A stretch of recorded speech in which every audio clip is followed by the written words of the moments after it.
Halo, jumpa lagi kita dalam Osaka, obrolan Sasa bersama kawan-kawan. Nah, kalau kemarin kan aku sama suamiku. Di episode yang kedua ini, aku sama seseorang yang bisa dibilang luar biasa lah. Kenapa? Karena dia ini adalah seorang wanita karir yang karirnya itu gimana ya?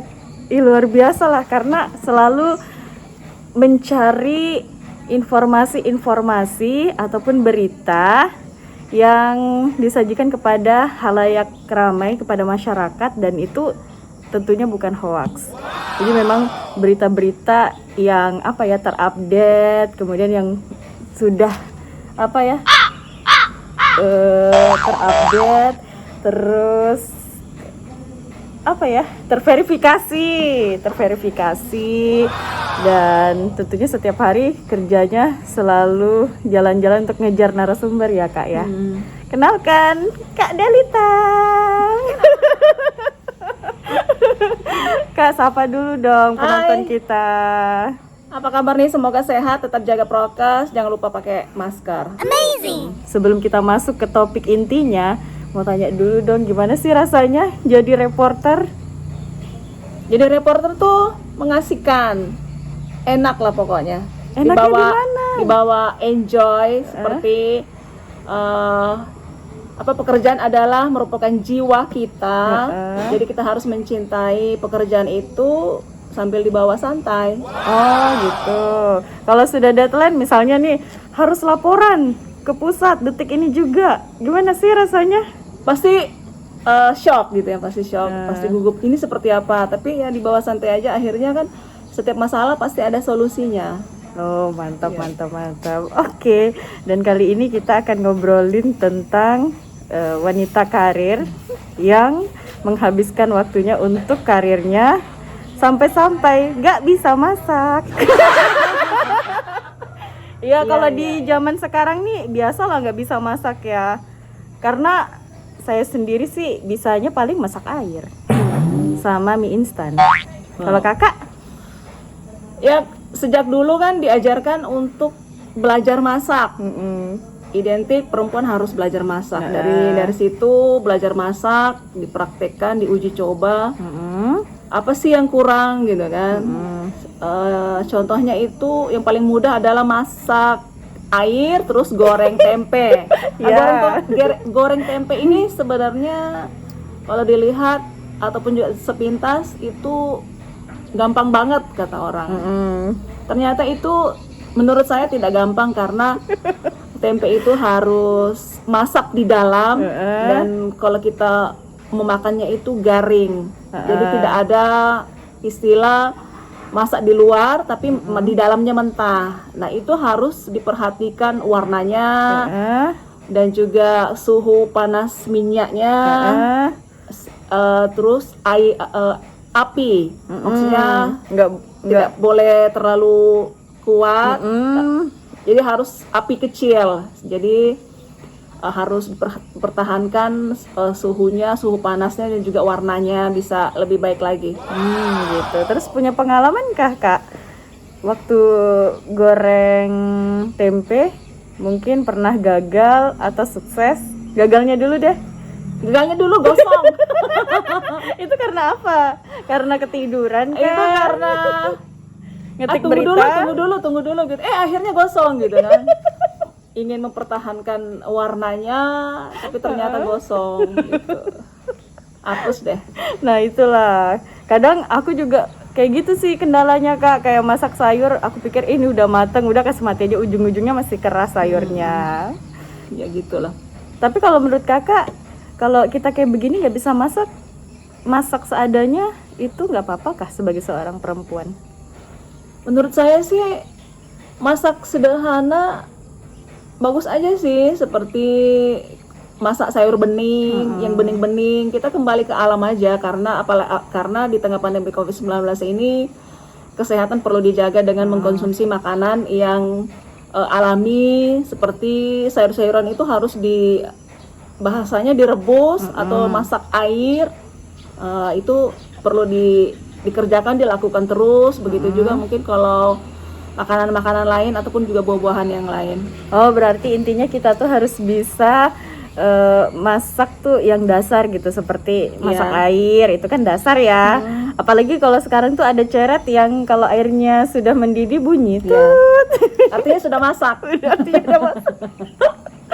Sama tadi merebus ya. Kalau nggak bisa goreng ya rebus aja gitu kan. Itu lebih praktis dan juga yang pasti lebih sehat lah. Oke. Terus kalau masak kayak banyak bumbunya pernah nggak mencoba, Kak? Saya tidak pernah masak bumbu yang lebih banyak, tapi saya pernah masak kurang bumbunya.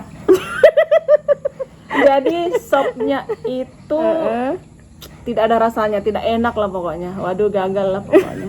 Terus kakak bisa nggak bedain mana jahe, mana lengkuas, mana kunyit? Bisa? Bisa membedakan karena kunyit warnanya kuning.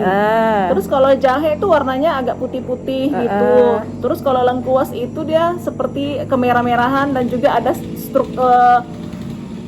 body lengkuasnya itu berbeda dari kunyit dan juga dari jahe. Oh, aku malah nggak bisa loh, Kak. Ya Allah. Sudah bisa jadi menantu yang baik. Iya ya, harusnya gitu. Aduh, kita agak terganggu nih hari ini karena ada yang lagi potong rumput di kantor. Tapi mudah-mudahan suaranya masih tetap jelas ya.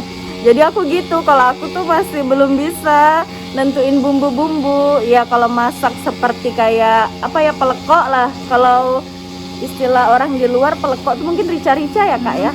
Masak rica-rica. Ya itu bisa, cuman aku sembarangan aja udah pilih, pakai modal insting aja. Tapi kalau sesuai dengan kayak ketentuan harus sekian, ayamnya sekian, itu aku nggak pernah lakukan kayak gitu, Kak. Kalau kakak gimana? Itu kita ya tergantung sih, ada yang pakai ukuran, takaran, ada juga yang pakai insting. Kalau satu ekor ayam bumbunya seperti apa, itu juga ya balik lagi ke individu atau ke orang itu masing-masing. Iya, pernah lihat resep nggak? Sekarang itu kan kayak di YouTube ada, di Google ada, atau buku resep pernah lihat masak Kalau pakai resep? awalnya diajarkan sama orang tua itu tidak melihat resep. Ya. Tapi seiring berjalannya waktu kita juga harus melihat resep orang lain. Apalagi di daerah, maksudnya di Indonesia ini kan banyak kepulauan, jadi kita harus mengenal masakan dari daerah-daerah lain. Jadi apa salahnya kita mencoba untuk melihat resep dan kita mempraktekkannya. Nah, masakan yang paling sering dimasak Kak Delita apa? Tempe. Tempe gosong. Enggak, karena sudah belajar dari waktu ke waktu, akhirnya tempenya udah bagus. Belajar dari pengalaman ya. Ya. Oke, aku juga tempe. Enggak, aku lebih sering sop ayam sih aku masak. Tapi itu mulu. Ya Gak apa-apa untungnya sih. orang rumah senang makannya. Nggak apa-apa sih. Jadi kalau misalnya sekarang ini kita menjalani hidup gitu ya, sebagai seorang perempuan nggak terlalu jago masak, itu bukan sebuah masalah yang sangat berarti lah kalau menurutku. Jadi kayak di zaman sekarang nih kayaknya perempuan tuh nggak perlu juga terlalu bisa masak gitu. Yang penting lihat resep. Bagaimana kalau menurut Kak Delita?